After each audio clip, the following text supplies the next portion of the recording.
Hey, call me Shape. And today I'm reacting to a video titled, Did I Waste My 20s on Marriage? Let's get right into it. Hey you guys, welcome back to my channel. If you're new here, I post or I go live every single day because I'm trying to get monetized. I'm a newly single mom. I'm a full-time student. So I'm trying to gain an income, earn an income to help support me and my 3 kids. But today we're going to talk about how did I get here? Like, how did I become a single mom? I went from being a housewife for about 8 years to being a single mom of 3. Ooh, a wall smells for my car. To being a single mom of 3. And I really think about this a lot because whenever you end up in a certain place in life, you're just like, how did I get here? Like, what led me here? And I'm going to share that with you guys so maybe you don't end up like me. Because definitely I can take accountability for why I'm right here. And it was definitely a few poor decisions on my part. So first, I'm going to take you guys back to a much simpler time in my life. So in 2015, that's the year I graduated high school, and I actually met my ex-husband in high school. Well, I met him way before that. We kind of grew up together, but we started dating in high school when we were 17 or 18. So that's where it all started. I chose my husband when I was 17 years old. And I think that was really the problem right there, because I did not have enough life experience or wisdom or knowledge. I didn't have anybody talking to me about dating. Like, this is my first dating experience. So I think I made a poor decision choosing him, because all of the red flags were there, like all of the signs, like this is probably not, husband material, probably not someone you would want to date. They were all there. I just didn't know. I really didn't see them because I was ignorant. I was 17, and like I said, I had no experience. I just was like, "Ooh, I like this guy," and we just got together. I didn't even know what a red flag was at that point, honestly, in 2015. I didn't know. Just to fast forward, we got together. I had my first child when I was 20. I got pregnant when I was 19. So I was pregnant at 19. I got married when I was 6 months pregnant.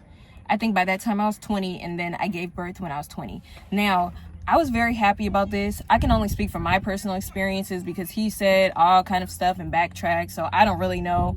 So I'm only going to talk from my point of view. I was very happy. I loved being a mom. I loved being a wife.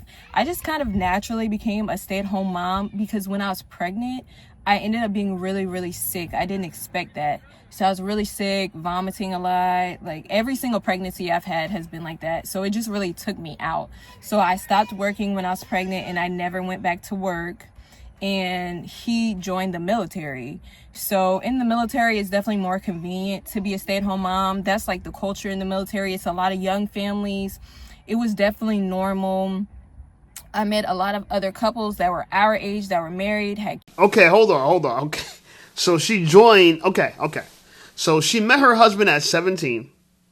Okay, according to her, they were married for 8 years, and they got 3 kids. Whoa. Okay, and she actually says she takes accountability. She didn't know what red flags were. She blames herself. But here's the reality, right? To me, right now, I'm looking at this and says, this is probably the ideal scenario for most girls. To meet a man when they're that young and get married, have a kid, and become a stay-at-home mom. That is like, especially if she lost her virginity to him. She like literally did it the biblical way, okay? She did it the biblical way. But here's the problem that I see now. Because she chose him, I'm assuming, I don't know, we don't really know. We're going to let to listen to more of the video. But I'm assuming she chose him without the help of a father, maybe an elder man that, was in her life that can kind of coach her through this. And so she probably did it herself, right? And I'm assuming, I see a rainbow tat on her chest. That's a red flag. Anyway, she's an attractive woman, though. She's a pretty black woman. I gotta admit, I like natural hair, so she got natural hair. Shout out to her for that. And yeah, I think, she looks like she has minimal. She has makeup on, but looks like it could possibly be minimal. So this is ideally a girl who fits the physical of what you want in a woman. And she's like fit. She's lean, right? You can see her collarbone, right? Kevin Samuels used to say, collarbone is good. Yeah, we can see some collarbones. My concern is that now that she says her husband is in the military, I'm wondering if there was infidelity. I don't know. Do you guys think, before we see it, do you think it's infidelity? If you think it's infidelity, comment below. Also, if you're enjoying the video, make sure you like the video, subscribe to the channel. The channel's blowing up. Hit the bell notification. It actually helps. All right, let's get right back into it. Normal. I met a lot of other couples that were our age, that were married, had kids. The mom was a stay-at-home mom. That was just the typical thing. I'm going to tell you where everything went wrong. And I really only want to highlight the decisions that I made that I think has led me to this point, right? So I was 6 months pregnant with my second child, living in another country at this point in time. I wasn't even married for 2 years. I don't even think it was 2 years. I was 21 years old. So I got pregnant when I was 21, and I gave birth the month before I turned 22. So pregnant at 21, gave birth at 21. But here's what happened. I was 6 months pregnant. So this is in the middle of my pregnancy, and I got cheated on. And I was just really taken aback, you guys. That was like the biggest shock of my life. I just could not believe it. I thought everything was going fine. But like I said in the beginning, all the red flags were there in high school. And before that, I just couldn't see them. You know how they say hindsight is 20/20? So whenever you're in a situation, you can't see things for what they really are. And like I said, I just think I didn't have enough life experience to understand and to know and to see these things coming. So I was shocked. Like, I was just shocked. So the position I was in was really tough because the first time I had taken a plane ride was to get there, right? So what I would have had to do was be 6 months pregnant, sick. Like I said, all my pregnancy, I was sick. It was hard for me to function. I had to take my 1-year-old and I had to get on a plane by myself for 8 hours, get back home, and potentially give birth by myself to my second child. And I just couldn't see myself doing that. I thought about it, but I was scared. I was scared to do that. I just couldn't do it. Not to mention, I didn't have an income. I didn't have any money. I was pregnant at that point, very pregnant. So it wasn't like I was going to come back home to my hometown and get a job.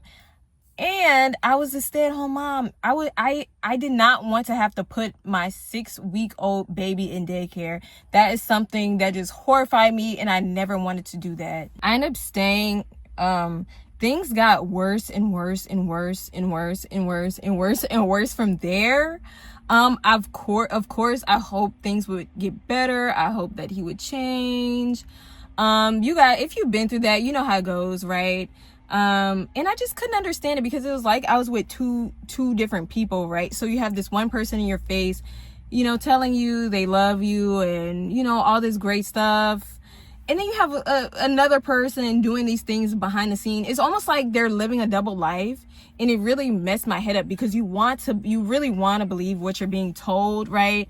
But the actions just never matched up. If I could go back and leave,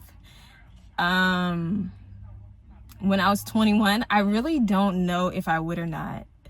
I don't think I would because I really don't regret staying, because now I can say that I really did everything I could and fought for my family, to stay together for my kids, because to this day, my kids still make comments about us being together. They made a comment the other day saying, oh, it was better when we were all together. And I just didn't even say anything because what could I do? But I gave it all I got. I gave it all I had. It meant everything to me. Having a family, you can't buy a family. Money can't buy a family. So I don't feel ashamed of staying. I don't feel ashamed of anything I did. It was totally worth it. It would have been worth it in the end, obviously, if he would have changed, and we could have worked everything out together, but it didn't work out like that. Ultimately, I would say I landed myself here by trusting someone who wasn't trustworthy and not putting myself first. I definitely put my family first. I put him first. I was dedicating 100% of my time to just trying it my best and giving it my all to be with this person, to keep my family together. And I was really putting 100% of my energy into that. Was I perfect? I was not perfect. I definitely didn't cheat, lie, manipulate, or anything like that. I didn't do any of those things, but I definitely wasn't perfect either. But I wanted to try, I wanted to get better, but I really felt like I was the only one trying or putting forth any effort. So that's why I'm here now. But on the bright side, I have so much more energy to put into myself. I didn't even realize that I was putting everything into that situation until I got out of it, and I had more energy to put into myself. And honestly, I've grown so much as a person. I've accomplished a lot in the, I think it's been like 7 or 8 months now that I've been here. I've been back at my mom's house. Me and my 3 kids are sleeping on her couch. And even though it's a really low point, I've had a lot of personal growth, and I only see myself getting better from here. Like I said, trying to dig myself out of this hole that I put myself in. I'm back in school. I'm a full-time student, and I'm making these YouTube videos, right? So that's what I'm trying to do to get out. And I appreciate everyone that's on here supporting me. At the end of it's funny because shout out to her. I mean, if you want to follow her, her link is in the description. Her name is Paige Shops. Okay, she has a 1,000, almost 2,000 subscribers. Okay, so and she's she's monetized now. I'm assuming maybe she's monetized, maybe not. I don't know. So all right, but here's the thing that I see. Right, I understand that, she was upset that she got cheated on. I think cheating is wrong? Absolutely. It's adultery. It's in the Bible. It's adultery. I can't justify it. It's wrong. There it is. You know what I'm saying? I will say this, though. It's funny because when you're in these tough situations and you decide to leave your husband that you have 3 kids with to live with your mom and to go back to school and to try to become a boss babe, I just can't help but think to myself, where's this really going to end? Okay, so now you're no longer getting cheated on. You're by yourself. You're staying on your mom's couch, according to you, with 3 kids away from their dad. They really should be by their dad. And honestly, in my personal opinion, this is why, and I don't like infidelity, but I don't think the wages for infidelity should be divorce. I just don't. Just because I don't think, here's an unfortunate truth, is that we don't take marriage as seriously as we should. One thing I see young about this girl is that she's cavalier into believing that this is the right thing to do, right? And I know, I think it's wrong that he cheated, but I think and adultery might be a reason to get divorced. I'm not saying it's not. I don't know. I think it's in the Bible. So you got to check with the Bible. I don't know what it says. You guys know. So whatever it says, it's correct. But I do think about this, right? Regardless of what the Bible says about what's right, should you get divorced or not, it's not a sin to stay. It's not a sin to stay, right? It's not a sin to stay. I think, and if you do stay, who benefits? Your kids. Would you sacrifice your happiness for your kids? And for most modern women, they won't. They come first. And I get it. It's a tough decision, right? Who are you going to put first? You or your kids?